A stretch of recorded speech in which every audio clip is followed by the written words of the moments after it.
자, 다섯 번째 썰 한번 가보도록 하겠습니다. 시청자 이야기이고 여왕에게 경비를 님께서 이야기를 보내셨습니다. 이야기를 보내주신 여왕에게 경비를 님께 감사하다는 말씀 전해드리겠습니다. 이야기 보내주셔서 정말 감사합니다. 부영님께서 한국인들의 허세와 사치 그리고 리스크에 대한 진지한 고민이 없는 점을 많이 언급하시던데 그런 일이 벌어지는 이유에 대한 제 생각은 이렇습니다. 과거 조선시대 말기부터 냉전 시절에 보이시던 우리나라의 현상으로 천한 신분으로 살던 사람들이 족보를 돈 주고 구입한 뒤 양반 행세를 하면서 양반을 인정받기 위해 양반가도 하지 않는 사치스러운 제사상을 차려서 제사 지내는 게 있었습니다. 자기들 딴에는 자신들이 가짜가 아니라는 걸 증명하기 위한 행동이었겠지만 오히려 그런 행위로 진짜 양반가인지 아닌지를 알 수 있듯이 오늘날 한국 사람들이 부의 가시가 심한 이유도 부모님이 그동안 지적했듯이 자신의 하층민의 삶이 부끄럽고 하층민으로서 겪는 교통과 서러움이 싫어서 적극적으로 상류층이 되어 대접받고 살고 싶다는 욕구가 큰 영향을 미친 것으로 보입니다. 그래서 상류층으로 보이기 위해 아파트를 구입하여 영끌이 되고 카푸어가 되며 비트로 해서 어떻게든 상류층이 되고자 발버둥을 치다가 몰락을 재촉한 거고요. 좋은 내용입니다. 아주 좋은 내용. 공감합니다. 저는 개인적으로 우리나라 사람들이 사치가 굉장히 심하다고 생각합니다. 좀 우리나라 사람들한테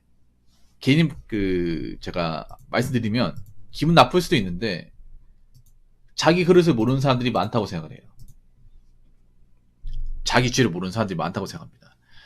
자기 죄를 알았으면 영끌도 안 했을 테고 비투도 안 했을 테고 카푸어도 안 했을 겁니다. 물론 하는 사람 했겠지만 지금만큼 많지는 않았을 거예요. 좀 우리나라 사람들이 돈을 못 모으는 이유 중에 하나가 돈을 많이 쓰기 때문에 못 모은다고 생각을 해요. 정작 자기들은 많이 쓴다고 생각하지 않아. 여러분, 우리나라 사람들이 버는 돈에 비해서 문화적 수준이 굉장히 높은 거 알고 계십니까? 우리나라 사람들이 이렇게 생각해요. 남들이 다 같이 하면 이상하다고 생각하지 않아요. 오히려 남들이 다 같이 하기 때문에 이상한 게 맞는 건데 우리나라 사람들은 불법도 다 같이 불법을 저지르면 해도 되는 것처럼 인식을 합니다. 해도 되는 것처럼. 정말 바보 같은 생각이죠. 능력이 없고 자기가 버는 돈에 대해서 한계가 명확하면 안 하면 되거든요. 근데 다 하려고 그래.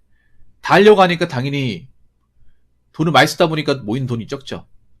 그러면서 쓰는 돈이 없다고 얘기를 해. 남들만큼 다 쓰는데. 남들만큼 하는데 왜 돈이 안 모일까? 이런 얘기를 합니다. 그 남들 기준이 굉장히 높거든요.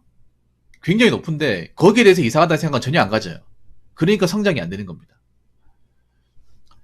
과거 조선시대 말기부터 냉전시대에 보이시던 우리나라의 현상으로 천한 신분으로 살던 사람들이 족보를 돈 주고 구입한 뒤 양반 행세를 하면서 양반을 인정받기 위해 양반가도 하지 않는 사치스러운 제사상을 찾아서 제사 지내는 게 있었습니다. 우리나라가 참 거품이 심한 것 중에 하나가 제사예요. 제사.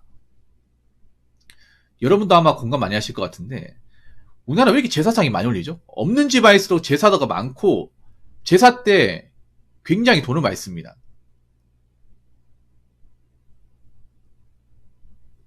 제가 느낀 건 그래요. 없는 집안일수록 제사를 많이 지내고 제사를 무조건 챙기고 제사상을 차리는데 돈을 많이 써요.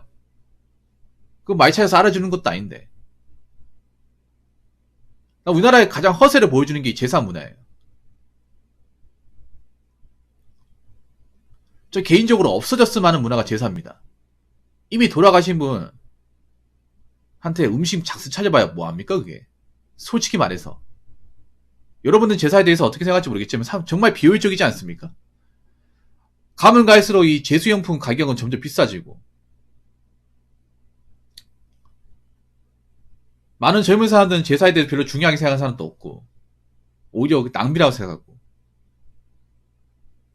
이거 한다고 해서 뭐 어디 알아주는 것도 아니에요. 굉장히 샤머니즈 같은 문화죠. 어떻게 보면 제사라는 것도 뭐 조상의 넋을 기린다. 내용은 좋은데 사실 할 때마다 등골이 휘어집니다.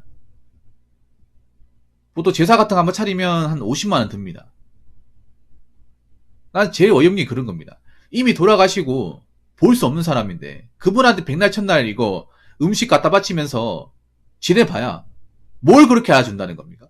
살아계실 땐 그렇게 안 챙겨줬으면서.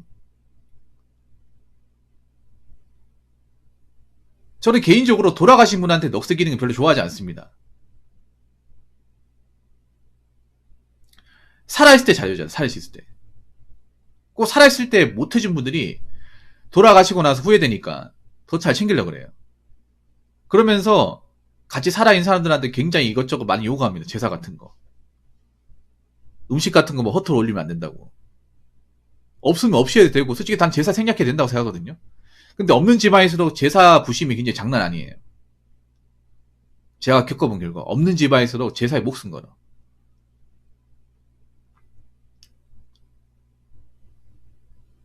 우리 세대에서 제사를 끝냈으면 좋겠어요. 개인적으로. 제사하고 벌초는. 인생에 크게 도움 되지 않는다는 거 여러분 이미 깨달았잖아요. 전 개인적으로 유교 문화 별로 속 좋아하지 않습니다. 전에도 얘기했지만. 특히 제사나 또 벌초 같은 분야는 좋아하잖아요. 조상의 넋을 기리는 거. 우리나라만 유독 이런 분야에 굉장히 거품이 심한 걸로 알고 있어요.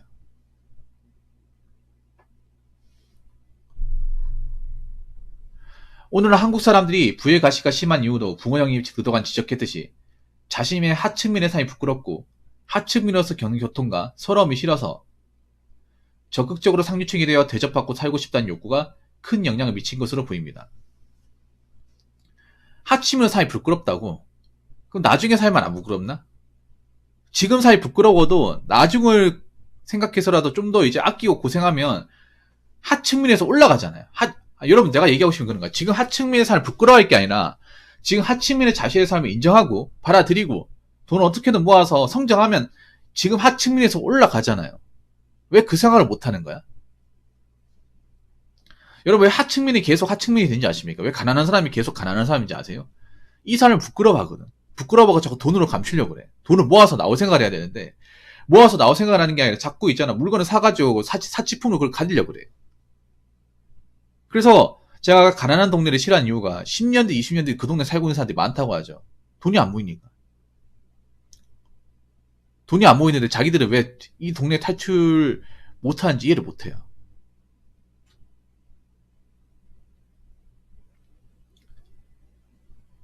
남들한테 좀 아쉬운 소리 들을 수 있는 거죠.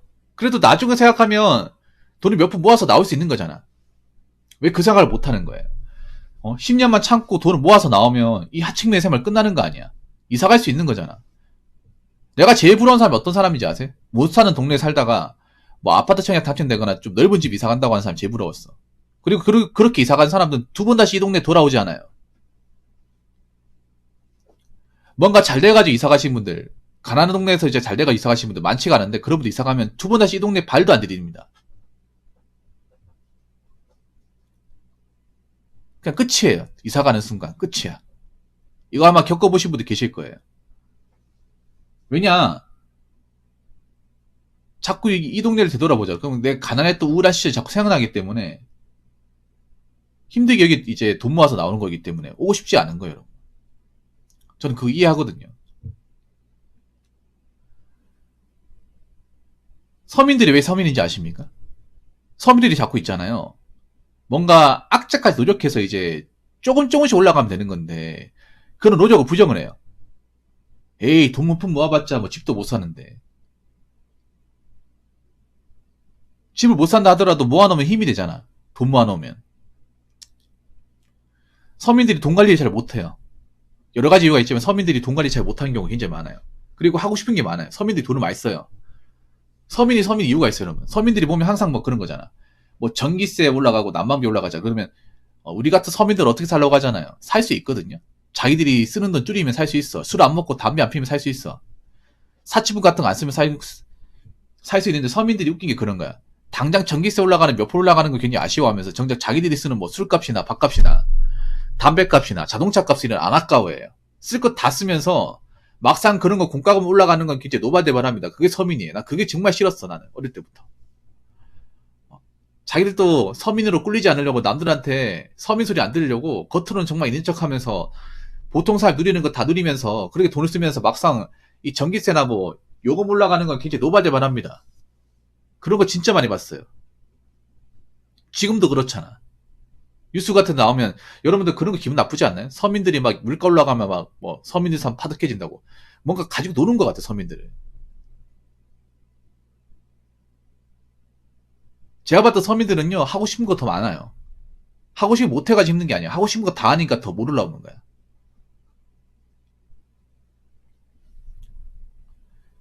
그 사람을 부끄러워하면 안 돼. 받아들여야 돼요. 내가 하층민이라는 거 받아들이고 냉정하게 생각해. 내가 하층민으로서 이 삶에서 조금이라도 올라오려면 모아야 됩니다. 안 써야 돼. 당연히 안 쓰면 좀 물건 같은 것도 좀 허름한 물건 쓰고 뭐 중고 같은 거 사고 그럴 수밖에 없어. 괜찮아.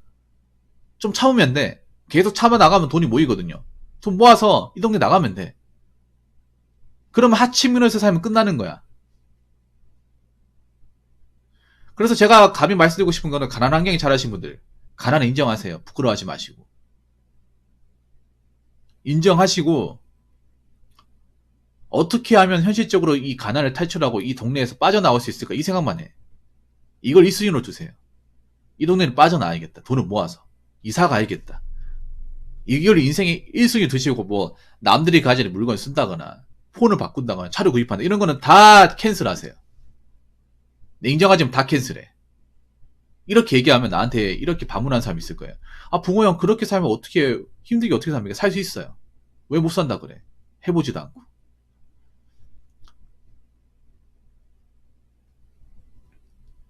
그렇게 하면 이 하층민 생활 끝낼 수 있어요. 쪽낼 수 있습니다. 나오면. 그리고 서민들이 자빠진 이유가 뭐냐 하면 돈을 모아서 깨작깨작 모아서 나오는 케이스도 있겠지만 그런 분들은 사실 그렇게 많지 않고 대부분 한 방을 노려요. 이렇게.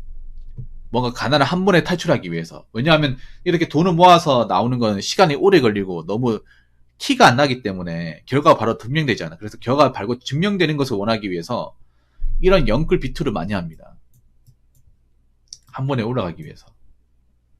그러다가 자빠져요. 서민들이 자영업도 많이 하거든요. 자영업의 상당수가 돈이 많은 사람이 아니라 서민이에요, 서민. 소상공인이라 하지. 왜 소상공인 할 때 소가 왜 붙었을까? 이 어떤 자영업을 하는 사람 대부분이 서민이기 때문에 서민들은 돈이 없어. 돈이 없으니까 어떻게 합니까? 대출 받아서 장사를 합니다. 보통 장사를 하는 게 그런 거예요. 장사를 한 이유가 일반 월급쟁이보다 돈을 더 많이 벌기 위해서. 일반 월급쟁이로 내가 가난을 탈출하려고 가지고 너무 오래 걸려. 돈이 잘 모이는 것 같지도 않고. 그래서 장사를 해서 일반 월급쟁이보다 몇 배의 수익을 가져가겠다고 장사를 하는데, 근데 보통 서민이 잘못된 이유가 서민들이 집안이 엎어진 이유가 월급쟁이 생활에서 엎어지는 게 아니라 대부분 장사하신 분들이 많아요. 장사.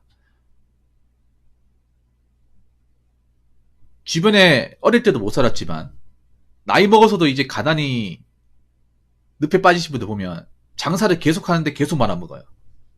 계속 말아먹어서 계속 빚만 쌓여요. 자녀들이 그 빚 지체닥거리 하고 있어요. 장가도 못 가. 그런 집안 꽤 있거든요. 대한민국에.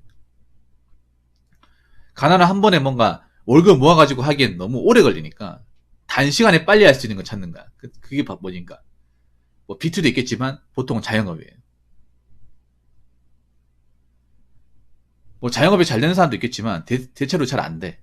안 되다 보니까 보통 빚을 내서 한다면 대출 받아서 하는데 장사해서 말아먹으면 그 이제 빚 때문에 시달리는 거죠. 자녀한테 또 빚이 오는 거야. 그럼 자녀들은 그 빚을 갚겠죠. 어머니도 갖고 가면 또 장사를 해요. 장사를 해서 또 말아먹어. 그래 놓고 또 빚 생겨가지고 또 자녀들이 치닥거리 합니다. 나머지 가족들이. 그런 집 은근 많아요, 대한민국에. 차라리 정석대로 갔으면 부자는 되지 않더라도 지금 이 가난한 삶에서 어느 정도 탈출할 수 있는 건데. 근데 서민들이 보통 이제 과감하게 시도했다가 잘 안 돼가지고 늪에 빠진 경우가 더 많아요. 그렇기 때문에 제가 말씀드리고 싶은 거는 내가 돈이 없고 좀 가난하고 하층민이면 받아들여요. 부정하지 말고 도망가지 마시고 있는 그대로 받아들이시고 남들처럼 살겠다는 생각을 가지지 마시고요. 남들 하는 거 무시하고 쪼들리더라도 어떻게든 모아서 나오겠다는 생각을 가지세요. 그러면 가능해요. 오래 걸리더라도. 남들이 가지고 싶은 스마트폰 자동차는 다 배제하시고요. 저거 없어도 살 수 있어. 저는 최신무형 물건 안 가져도 살아가는 지장 없어.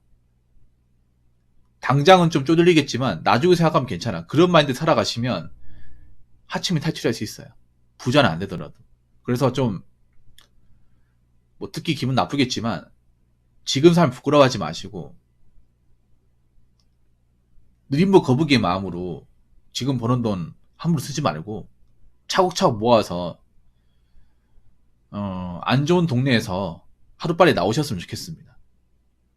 그래서 성장하는 어떤 좀 삶을 사시는 분들이 많아졌으면 좋겠어요. 자, 이상으로 5번째 썰 마치도록 하겠습니다.